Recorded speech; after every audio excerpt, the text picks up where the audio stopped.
Channapatna ಗೆಲ್ತಾ ಇದ್ದಂತೆಯೇ JDS ವಿರುದ್ಧವಾಗಿ CP Yogeshwar ಸಿಡಿದಿದ್ದಾರೆ. HDK ವಿರುದ್ಧವಾಗಿ ಯೋಗೇಶ್ವರ್ ಸಾಲು ಸಾಲು ಆರೋಪವನ್ನು ಮಾಡಿದ್ದಾರೆ. ಸದ್ಯಕ್ಕೆ ದೇವೇಗೌಡರಿಗೆ ಪಕ್ಷ ಮುನ್ನಡೆಸುವಷ್ಟು ಸಾಧ್ಯವಾಗ್ತಾ ಇಲ್ಲ. ಅವರು ಕೂಡ ದೈಹಿಕವಾಗಿ ದಣಿದಿದ್ದಾರೆ. ಸಾಕಷ್ಟು ವರ್ಷಗಳ ಕಾಲ ವಯಸ್ಸಾಗಿದೆ, ವಯೋಸಹಜ ಸಮಸ್ಯೆಗಳು ಅವ್ರಿಗಿರ್ತವೆ. ಈ JDS ಅಲ್ಲಿ ಪರ್ಯಾಯ ನಾಯಕತ್ವ ಅನ್ನೋದೇ ಇಲ್ಲ. ಪ್ಯಾರಲಲ್ ಲೀಡರ್ಶಿಪ್ ಬೇಕಲ್ಲ, ಅದು ಇಲ್ಲವೇ ಇಲ್ಲ. ಒಂದು ಕುಟುಂಬದ ಪಕ್ಷ ಅದು. ಕುಮಾರಸ್ವಾಮಿ ಅವರ ನಾಯಕತ್ವದಲ್ಲಿ ಕಳೆದ ಚುನಾವಣೆಯಲ್ಲೇ ಬರೀ 19 ಸೀಟ್ ಬಂದಿದೆ ಇವರಿಗೆ. ಅವರ ಕುಟುಂಬದಲ್ಲಿ ನಡೆದಿರ್ತಕ್ಕಂಥ ಹಲವಾರು ಬೆಳವಣಿಗೆಗಳಿಂದ ಒಂದಿಡೀ ಒಕ್ಕಲಿಗ ಸಮುದಾಯವೇ ಬೇಸತ್ತುಬಿಟ್ಟಿದೆ. ಈ ಹಿನ್ನೆಲೆಯಲ್ಲಿ JDS ಶಾಸಕರಿಗೆ ನೋವಾಗಿದೆ. ಅವಕಾಶ ಸಿಕ್ಕರೆ, ಅವರೆಲ್ಲ ನನ್ನ ಫ್ರೆಂಡ್ಸೇ ಇದ್ದಾರೆ ಎಂದು ದೂರದವರಲ್ಲ ಅವರು. ಮಾತಾಡ್ತೀನಿ ಬೇಕಾದರೆ. ಸೋತು ಸುಣ್ಣ ಆಗಿದ್ದಾರಲ್ಲ JDSನವರು.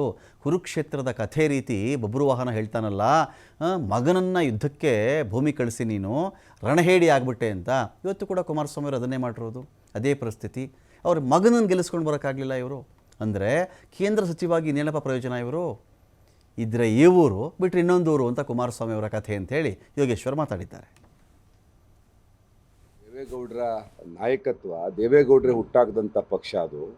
ದೇವೇಗೌಡರಿಗೆ ವಯೋಸಹಜ ತೊಂದರೆಯಿಂದ ಅವರು ಇವತ್ತು ಪಕ್ಷವನ್ನು ಮುನ್ನಡೆಸೋಕೆ ಆಗ್ತಾ ಇಲ್ಲ.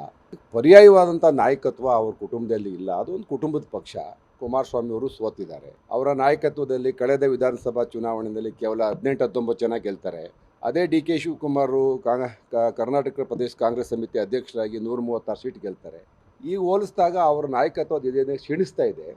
ದೇವೇಗೌಡರ ಕುಟುಂಬದಿಂದ ಆಚೆ ಬರಬೇಕು ಅಂತ ಸಮುದಾಯ ಸ್ಪಷ್ಟವಾಗಿ ಇವತ್ತು ತೀರ್ಮಾನ ಮಾಡಿರೋದು ಈ ಚುನಾವಣೆ ಫಲಿತಾಂಶದಿಂದ ಗೊತ್ತಾಗ್ತದೆ. ಅವರು ಕುಟುಂಬದಲ್ಲಿ ನಡೆದಂಥ ಹಲವಾರು ಬೆಳವಣಿಗೆಗಳಿಂದ ಸಮಾಜ ಬೇಸತ್ತಿದೆ.